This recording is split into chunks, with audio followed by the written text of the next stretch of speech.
여러분 혹시 라이다라고 들어보셨나요? 라이다는 자주차와 물체까지의 거리를 측정하는 센서입니다. 실제 자율주행 자동차들도 라이다를 활용하여 개발되고 있습니다.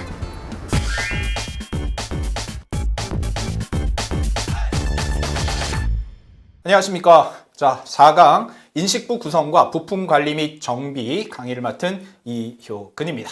자, 제 소개는 간단하게 이렇게 나갔고요. 네. 자, 이제 오늘 강의 내용에 대해서 알려드리도록 하겠습니다.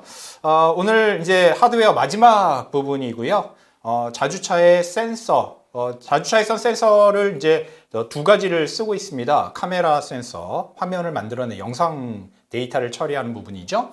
또 하나는 라이다라고 해서 약간 뭐 이제 빛을 이용해서, 레이저 빛을 이용해서 거리를 측정하는 뭐 레이더와 좀 비슷한 기능을 하고 있는 그런 센서가 있습니다. 그래서 카메라 센서와 라이다 센서의 구성이 어떻게 되어 있는지, 어떤 식으로 있는지, 그 다음에 카메라와 라이더의 성능, 기능은 어느 정도 수준인지를 첫 번째에서 설명을 좀 드릴 거고요. 그 다음 두 번째에서는 자주차 센서 취급을 할 때 아무래도 센서는 좀 민감한 부분들이나 또 주의해야 될 점들이 좀 있습니다. 그래서 그런 점에 대해서 안내를 해드릴 거고요. 그 다음에 카메라의 인식 원리를 좀 자세하게, 왜냐면 이제 요게 이제 그 피놀 카메라이기 때문에 약간 이제 조종을 해주는 작업들이라든지 그 다음에 영상 처리를 하기 위한 준비 작업들이 좀 있습니다. 요거는 우리 조교 선생님 통해서 좀 자세하게 안내를 해드리도록 할 거고요. 마지막에 이제 라이다 인식 원리에 대해서 강의를 하도록 하겠습니다. 자, 일단 자주차에서 카메라와 라이더의 구성은 어떻게 되어 있는가, 라이다는 어떻게 있는가에 대해서 간단하게 말씀을 드리도록 하겠습니다.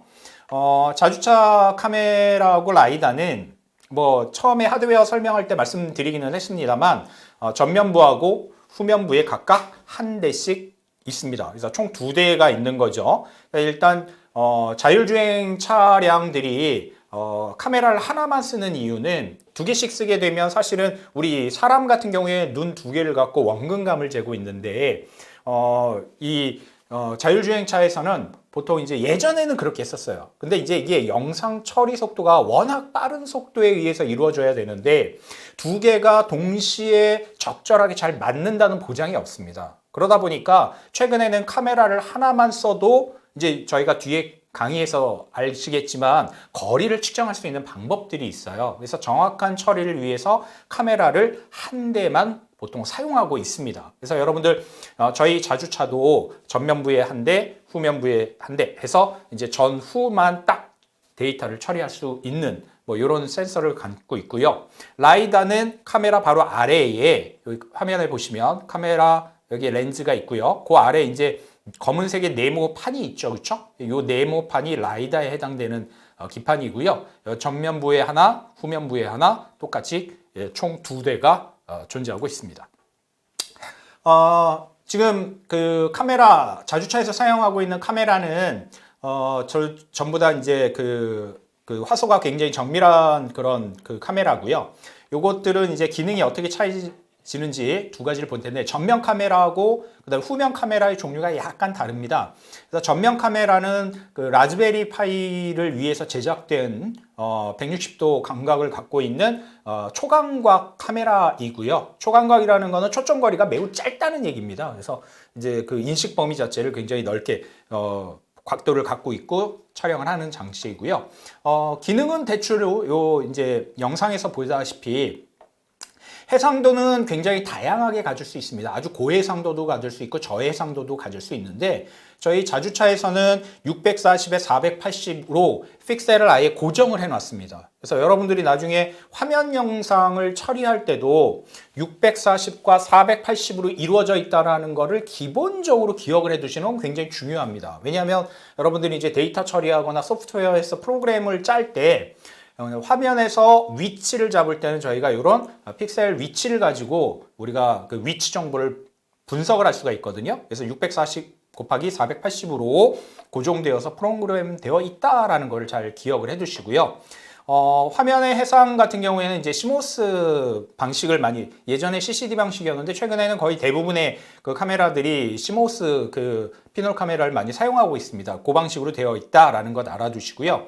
그 다음에 그 광학거리에서 이제 잴 수 있는 각도들이 있는데, 그 FOV라고 하는 이제 값들이, 요거는 좀 전면 카메라 같은 경우에는 이제 그 수평, 수직, 그 다음에 이제 전체적으로 이 각도를 이렇게 표현을 해놨습니다. 그래서 여러분들이 이제 그 카메라에서부터 쭉 일직선을 긋고요. 좌우, 호리젠탈, 버티컬, 그다음에 이런 것들을 다 해서 대체로 광각은 이제 전체 이제 대각선까지 포함된 건데, 요것들을 이제 보시면 요 정도의 값을 갖고 있구나라고 인지를 하시면 될 것 같습니다. 그래서 여러분들 이제 뭐 상단, 하단 이런 것들을 측정할 때, 물론 카메라 영상에서 직접 저희가 어느 부분까지 촬영이 된다라는 걸 인지할 수도 있지만, 거리상으로 숫자적으로 계산을 할 때는 이렇게 거리 정도를 잴 수 있구나, 광학을 이용해서 우리가 잴 수 있다라는 걸 알아두시면 좋고요. 카메라의 초점 거리는 일단 요거는 이제 변화는 가능한데 고정되어 있는 그 초점 거리를 맞춰 놓은 상태입니다. 그래서 여러분들이 조절은 가능한데 어떤 조절이 있냐, 흐리거나 선명해지도록 조절을 하는 겁니다. 뒷부분에서 취급할 때 설명을 한 번 더 드릴 텐데, 수동으로 카메라의 요 거리를 약간 조절은 할 수 있습니다만, 실질적으로 화면의 초점은 한 가지로 딱 고정되어서 촬영된다라는 걸 같이 알아두시고요. 그 다음 프레임 속도는 이제 요거 해상도에 따라서 조금씩 다릅니다만 대충 요런 정도의 선에서, 근데 실제로는 카메라 자체의 영상 처리 속도는 상당히 빠를 수 있지만, 요게 또 그 자체적으로 그 전자제어에서 제어 시스템에서 이제 어떻게 또 처리되는 속도에 따라 좀 달라질 수가 있어요. 그래서 대충 한 10에서 15 정도 사이의 처리 속도를 갖고 있다 정도로만 인지를 하시면, 뭐 자주차 운행하는 데 있어서의 문제는 크게 없습니다만 대체로 그 정도의 속도를 갖고 있다라는 걸 같이 알아두시고요. 그 다음에 온도에도 좀 영향을 받습니다. 그래서 대충 작업할 수 있는 영역은 0도에서 한 50도 사이. 그러니까 이게 또 이제 이렇게 상온으로 좀 더 올라가는 건, 이게 내부에 온도가 좀 올라갈 수 있는, 왜냐면 이제 전류가 흐르고 뭐 이러다 보면 이제 발열되는 문제들이 있기 때문에 전자기기들이 대체로 온도가 높은 곳에서 작업을 할 수 있는 환경을 좀 갖고 있습니다. 그래서 훨씬 더 사실은 내구성은 높아요. 영하도 조금 더 많이, 뭐 이론적으로는 대단히 낮은 온도, 그 다음에 굉장히 고온까지 버틴다고 하는데, 실질적인 작업 온도는 요 정도 선이다라고 이제 인지를 하시면, 이 추운 날 야외에서 하기는 좀 무리가 있을 수 있구나, 이런 걸 같이 좀 기억을 해주시면 좋을 것 같아요. 후면 카메라는 이제 라즈베리 보드에 연결되는 것이 아니라 요거는 USB로 연결이 됩니다. 뒤에 한번 저희가 보여드릴 텐데, 역시 640에 480의 해상도로 고정이 되도록 저희가 해놨고요. 그 다음에 광학거리는 전면 카메라보다는 좀 작습니다. 후면 카메라가. 왜냐하면 주로 주행하는 거는 전면 카메라이기 때문에 전면 카메라의 광학의 크기가 더 좋은 걸로 처리가 되어 있고요. 대체적인 뭐 프레임 속도나 이런 것들 크기는 이렇다라고 알아두시면 될 것 같습니다. 지금 왼쪽에 있는 그림, 그다음 오른쪽에 있는 그림 모두 다 같은 이제 저 주요 부품 사진인데, 보시면 여기 이제 그 카메라 전면부에 있는 것들은 이렇게 흰색 띠와 같은 것들로 선으로 연결되어 있죠. 요게 이제 라즈베리 보드에 꽂아서 사용하는 이런 것들이고요. 요게 이제 방향이 있습니다. 꽂을 때 여러분들이 뭐 거의 건드릴 일은 없습니다만, 혹시라도 이게 빠진다 그러면 요게 파란색 선이 있는 부분이 어느 쪽이냐면 뒤쪽, 차량의 뒤쪽 부분, 여기 뒤에 보시면 이제 USB 포트가 있는 쪽이 있습니다. 라즈베리 파이에 포트, USB 포트가 있는 쪽으로 파란색이 꽂힌다, 이렇게만 기억하시면 크게 문제는 없는, 그래서 이렇게 해서 라즈베리 파이에 꽂아서 사용하는 게 전면 카메라고요. 오른쪽에 보시는 거는 후면 카메라 연결 부위를 나타냈습니다. 여기 후면 카메라는 4핀짜리가 카메라에 꽂아져야 되고요. 그 다음에 USB를 이용해서 라즈베리 보드에 USB 이 그 포트에다가 꽂아서 연결되어 있다. 원래 뒷면 카메라는 거의 건드릴 일이 없어요, 여러분들이. 사실상 이제 앞면 카메라는 약간 이탈 가능성이 있어서 이제 말씀을 드렸습니다만 후면 카메라는 그렇게 연결된다라고 알아두시고요. 그다음에 이런 카메라의 영상들은 소프트웨어적으로 처리가 돼서 이제 자주차의 런처 영상으로 보여지게 되는데요. 여러분들 이제 그 런처 영상을 지금 보시고 있는데 그 총 4개 분할의 영상이 있습니다. 그 중에서 좌측 상단이 전면부 카메라 영상이고요. 그 아래가 후면부 영상 카메라입니다. 이제 실사 영상이 비춰지는 거고요.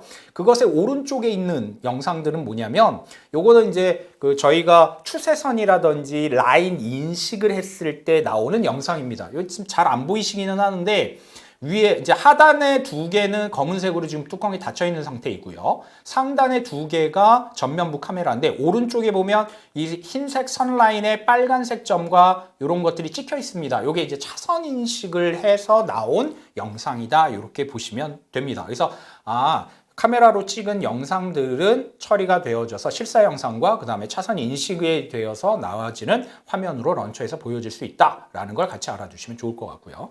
이제 라이다 같은 경우에는 이거는 빛을 레이저 광선을 이용해서 거리를 재는 뭐 이런 장비입니다. 그래서 이것도 이제 프레임 속도나 그다음에 전원 공급, 그다음에 요건 여기서 확실히 알아둬야 될 건 여러분들이 측정 범위 FOV가 25도예요. 그러니까 주변으로 이렇게 폈을 때 25도 범위 내에 있는 것들의 물체의 거리를 측정하는 것이다. 이렇게 알아두시고 또 하나 중요하게 알아두셔야 될 건 뭐냐면 측정 범위입니다. 이게 최대 측정 범위가 약 2m.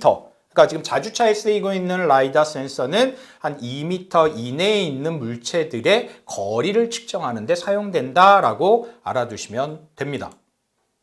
라이다에서 측정한 값들은 어떻게 보여질 수 있을까요? 이제 런처에서 보시면 마찬가지로 화면에 보시면 밑에 글씨가 쓰여져 있는데 왼쪽에 보시면 전면 카메라, 후면 카메라 이런 것들이 쓰여져 있고 오른쪽에 화면에 보시면 전면 라이다라고 하는 글씨가 있고요. 그 다음에 뭐가 나와 있냐면 거리 값이 있습니다. 단위는 밀리미터입니다. 그래서 여기에 보시면 여러분들이 이제 라이다가 제대로 작동하는지 안 하는지 알아보는 제일 좋은 방법은 손을 라이다 부근 앞에다가 이렇게 대보는 거예요.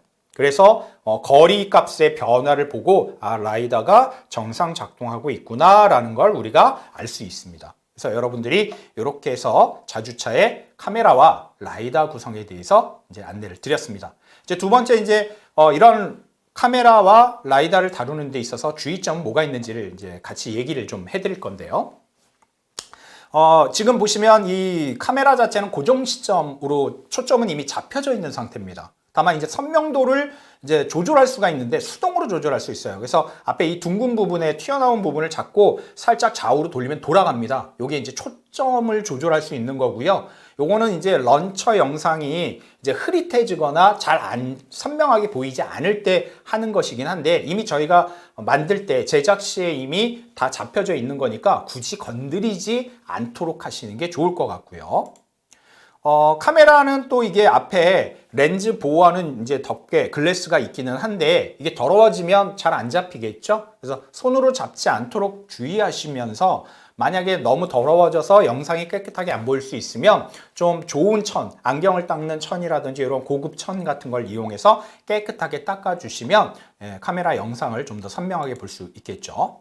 그 다음에 카메라는 항상 오픈되어 있지 않고 뚜껑을 따로 저희가 이제 같이 내보내니까 여러분들이 주행을 하지 않을 때는 카메라 자체를 뚜껑으로 덮어서 보호하시는 게 가장 좋습니다. 그래서 이거 보호해서 이제 좀 더 잘 영상을 측정하거나 볼 수 있도록 이렇게 해주시면 좋을 것 같아요. 카메라는 뭐 별거 없습니다. 우리가 평상시 다루는 카메라랑 똑같이 평상시에는 뚜껑을 덮어서 보호하고 사용할 때는 벗겨내고 이제 카메라 영상을 런처해서 보면서 처리한다. 이렇게 생각하시면 될 것 같습니다. 라이다는 사실 이제 전면부 카메라 바로 앞에 이렇게 밑에 빨간색 부분에 안에 있는 요 검은색 요 이제 기판이 이제 라이다인데 여기 보면 녹색으로 둥글게 제가 따로 표시해 놨죠. 이렇게 검은색으로 톡 튀어나온 부분이 있습니다. 실제로 라이다에서 레이저가 나오고 그 다음에 그 레이저를 인지하는 센서가 있는 부분이 요 검게 튀어나온 부분입니다. 그래서 여러분들이 이 손으로 자꾸 이 검게 튀어나온 부분을 만지거나 하면 그 덮개 있는 그 글래스 그 표면을 다치게 할 수가 있어요. 물론 뭐 자체적으로 내구성은 있긴 합니다만 자꾸 손대는 건 별로 안 좋겠죠. 그래서 이 부분을 좀 녹색 부분은 가급적 건드리지 않는 것이 좋고요. 그 다음에 여기에 이물질이 어느 정도는 이제 묻어도 라이다 측정하는 데 있어서 이제 원리적으로 충분히 작동하도록 만들어져 있기는 합니다만 여기를 이제 뭐 다른 이물질이 묻지 않도록, 이게 왜냐하면 덮개가 따로 없잖아요. 그래서 어느 정도 이제 뭐 이물질 먼지가 있더라도 측정 가능하게끔 미리 만들어져 있기는 하지만 그러더라도 여러분들 이거는 잘 관리할 수 있도록 더럽히지 않도록 그렇게 유의를 하시면 좋을 것 같아요. 그래서 앞에 카메라와 라이다 뒤에 부분도 마찬가지지만 잘 정리해서 다뤄주시면 좋겠습니다. 그리고 라이다 장치는 요게 이제 가장 다룰 때 유의해야 될 점인데요. 전면부 글라스를 이렇게 뭐 정비를 위하거나 뭔가 할 때 이렇게 벗겨 놓으면 앞 강의에서도 설명드렸습니다만 이게 5개의 선이 꼽혀져 있어요. 요 선이 아주 단단하게 고정되어 있는 게 아니라 쉽게 뽑힐 수 있기 때문에 요 부분이 빠지면 요 뒤에 보드와 연결된 선과 정확하게 맞아야 되는데 이게 안 맞을 수가 있습니다. 그럼 좀 곤란하겠죠. 그래서 미리 이런 것들은 뽑히지 않도록 주의해야 되는 건 당연한 거고요. 뽑히더라도 원상복귀할 수 있도록 미리 사진으로 찍어서 여러분들이 혹여라도 관리할 때 라이다의 이 연결선 자체가 잘못 연결되지 않도록 주의하시면 크게 문제는 없습니다. 그래서 자주차에 있는 대표적인 센서인 카메라와 라이다에서 에 대해서 설명을 드렸는데 카메라는 사실 여러분들이 조금 더 자세하게 다뤄야 될 부분들이 좀 있어요. 그래서 요 카메라 인식의 과정, 원리하고 그 다음에 어떤 작업들이 있는지는 우리 조교 선생님 통해서 자세하게 배우도록 하겠습니다.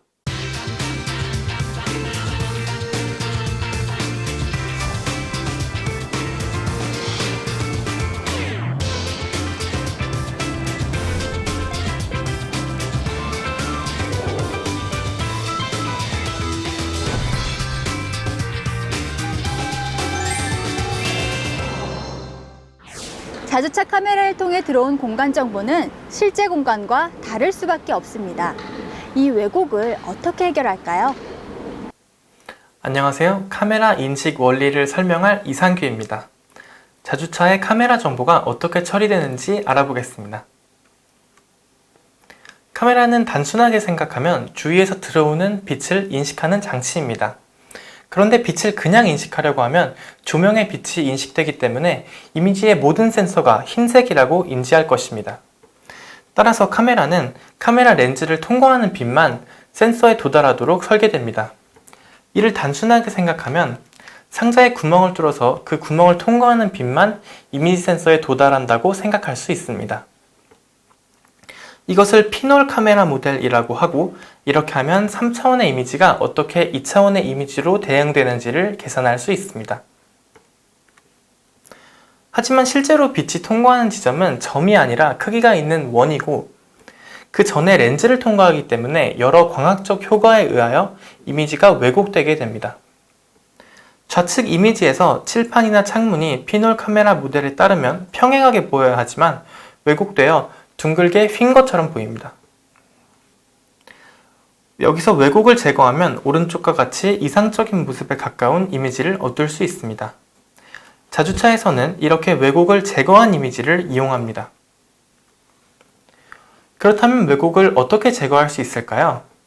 다양한 모델을 이용해 렌즈의 왜곡을 표현하는데 모델마다 왜곡 개수라는 것이 존재합니다. 왜곡 개수는 왜곡되는 정도를 나타내는데 왜곡 개수가 클수록 이미지가 많이 왜곡됩니다. 이 왜곡 개수를 정확하게 계산하면 이 반대 효과를 주어서 이미지를 펼 수 있습니다. 왜곡 개수를 측정하기 위해서는 체커보드 이미지를 이용하게 됩니다. 이미지에서 밝기가 급격하게 변하는 이런 꼭지점들을 쉽게 찾을 수 있는데 체커보드는 이런 점이 여러 개 있기 때문에 체커보드의 각 꼭지점이 이미지의 어떤 점에 대응되는지를 쉽게 찾을 수 있습니다. 체커보드 이미지에서의 각각의 꼭지점이 이상적으로 봤을 때 어떤 점에 해당하는지를 계산하고 이것이 실제 촬영된 이미지에서는 어떤 점으로 해당되는지를 계산하면 그 두 개를 비교하여 왜곡된 정도를 측정할 수 있습니다. 이것을 바탕으로 최적의 왜곡 개수를 구해서 왜곡을 보정하면 이렇게 평행한 이미지를 얻을 수 있습니다. 우리가 사용하는 핸드폰 카메라 등의 경우에는 이러한 효과를 고려하여 이미지를 처리해 주지만 라즈베리파이용 카메라는 이러한 효과를 고려하지 않고 이미지를 처리하기 때문에 우리가 직접 개수를 계산하여 처리해야 합니다. 카메라의 왜곡에 대해 더 알아보고 싶다면 카메라 칼리브레이션에 대해 검색해 보기 바랍니다. 왜곡을 보정한 이미지를 바탕으로 다양한 처리를 할 수 있습니다. 그 중 하나는 물체를 인식하는 것입니다. 인공신경망을 이용하면 사진에 있는 물체의 경계를 찾아 직사각형을 그리고 각각의 물체가 무엇인지 판별할 수 있습니다. 2D 물체 인식의 경우 직사각형을 그리고 3D 물체 인식의 경우 직육면체를 그려서 각각의 물체가 3차원상에서 어디에 위치하는지를 알 수 있습니다. 링크에 있는 영상은 제이슨 쿠 등의 연구원이 제안한 AVOD 신경망을 이용해 3차원상에서 물체의 위치와 종류를 파악한 것입니다. 영상에서 초록색은 차, 노란색은 자전거, 파란색은 보행자 등으로 각각 분류한 것을 알 수 있습니다. 이러한 방법으로 이미지를 해석해서 실제 자율주행이 구현됩니다.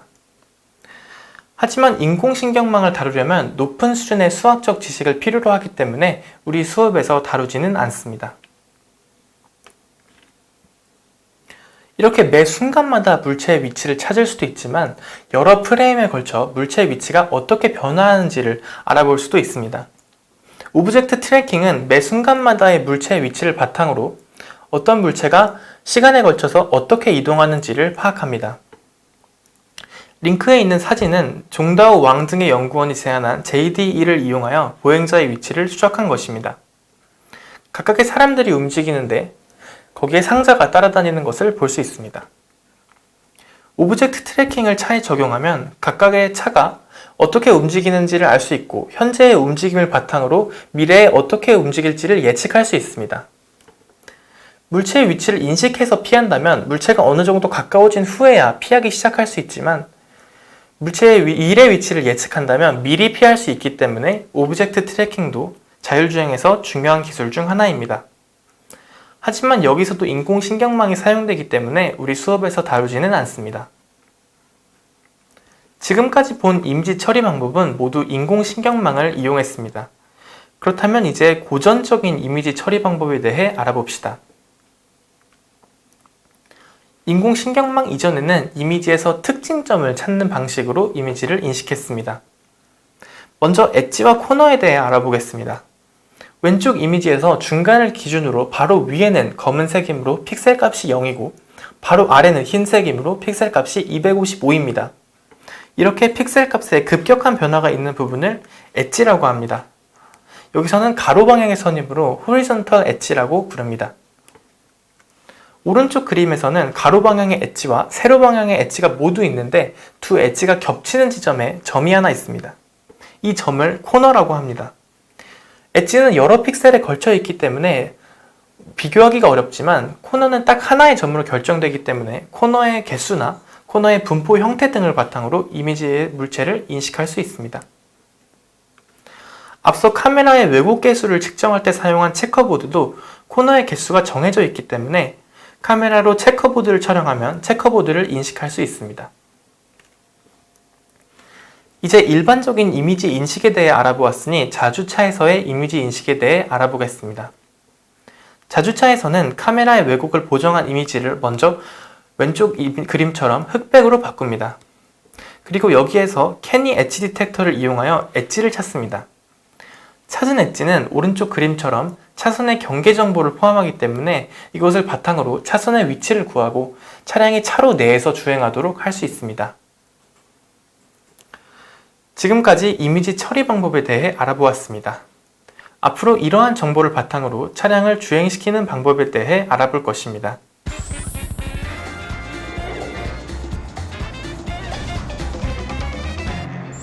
카메라 캘리브레이션. 좀 어렵죠? 카메라 렌즈를 통해 들어온 사진들은 직선들이 곡선처럼 약간 휘어지게 됩니다. 이 휘어짐을 펴주는 작업이 캘리브레이션이었네요.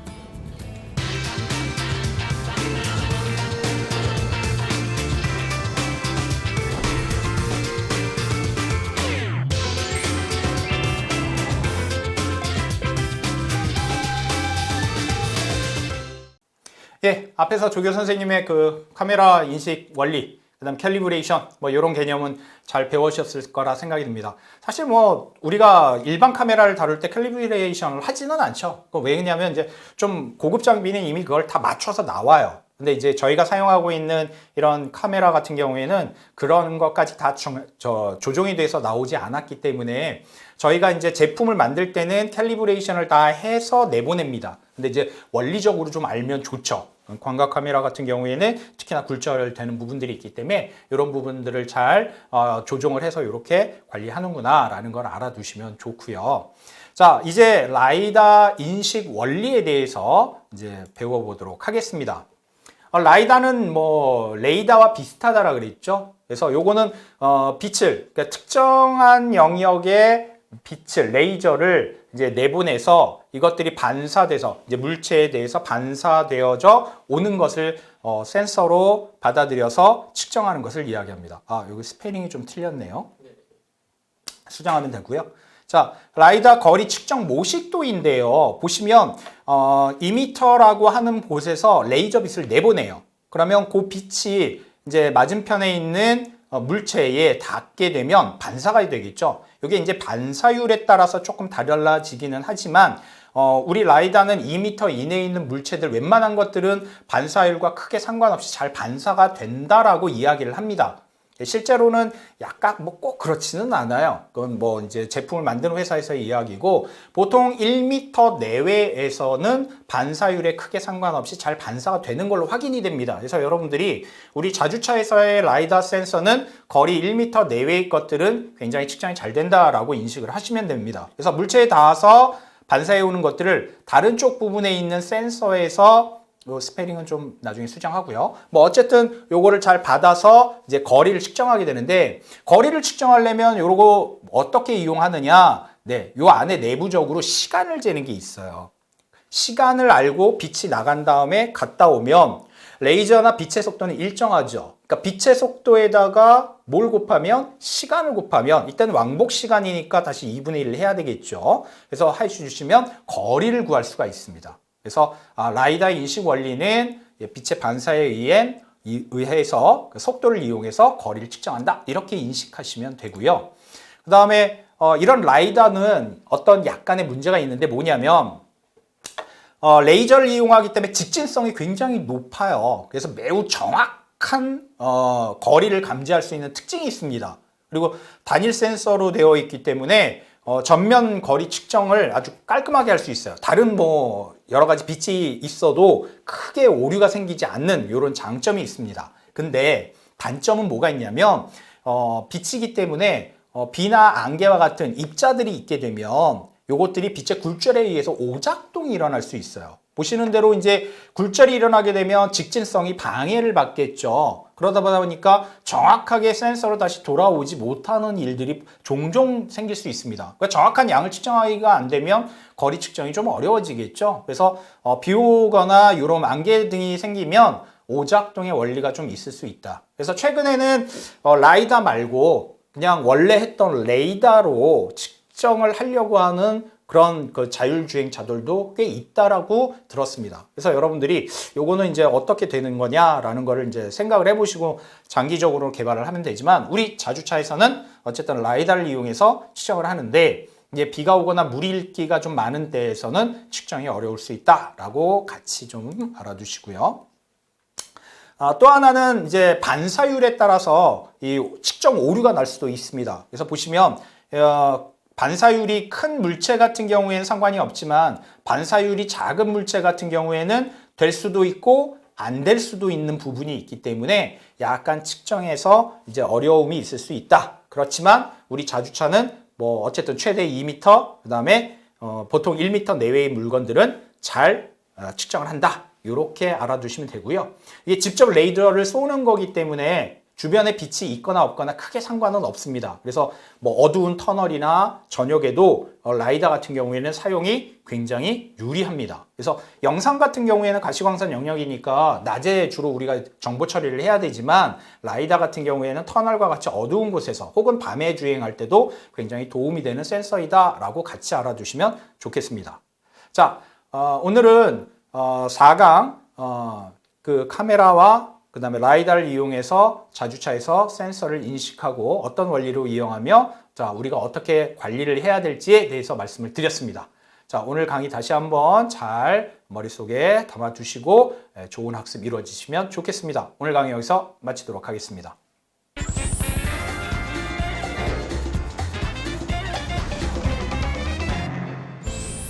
안전한 주행을 위해서 자주차는 도로상에서 주변의 상황을 실시간으로 파악해야 하는군요. 이를 위해서는 라이다가 끊임없이 작동해야 하겠죠?